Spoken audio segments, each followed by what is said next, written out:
बिस्मिल्लाहिर्रहमानिर्रहीम। अस्सलाम वालेकुम। क्राइम बुलेटिन के साथ मैं हूँ सुंदस खान। शामिल करते हैं हेडलाइंस। एसएसपी कोरंगी फैसल अब्दुल्ला चाचड़ के अहकामात पर मॉडल कॉलोनी पुलिस का मंशियात माफिया के खिलाफ एक्शन। पुलिस पार्टी ने कार्रवाई करते हुए बदनाम जमाना मंशियात माफिया के कारिंदे को गिरफ्तार कर लिया। आला क्वालिटी की जर्स बरामद करके मुकदमा दर्ज कर लिया गया। कराची में दिन दहाड़े पुलिस एहलकार का कत्ल। जेट लाइन में पान के केबिन पर मौजूद एएसआई से किसी ने पूछा, मुझे पहचाना? गुलाम मोहम्मद ने नाम में जवाब दिया तो गोली मार दी और सरकारी पिस्टल लेकर फरार हो गया।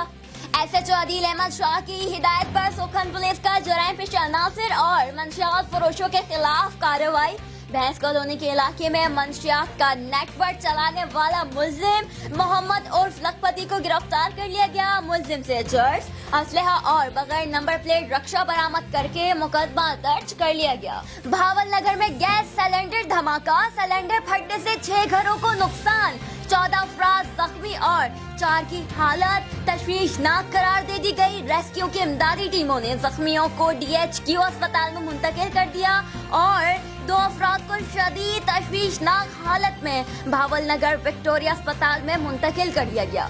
जैकबाबाद में स्ट्रीट क्राइम का रेशो बढ़ने लगा। मोटरसाइकिल सवार मुसल्लह अफराद की फायरिंग और एक शख्स को कत्ल कर डाला। वाक़े के बाद मुल्जिमान फरार हो गए। वाक़े की इत्तला मिलते ही पुलिस ने लाश को अस्पताल मुंतकिल कर दिया। वुरसा ने बयान में कहा, मकतूल ने 7 माह कबल चोर को कत्ल किया था, इसका बदला लिया गया है। फिर वक्त इतना ही। मज़ीद खबरों और अपडेट्स के लिए विजिट कीजिए हमारी वेबसाइट csnlive.tv। इसके अलावा हमें फेसबुक और ट्विटर पर भी ज्वाइन कर सकते हैं। देखते रहिए CSN।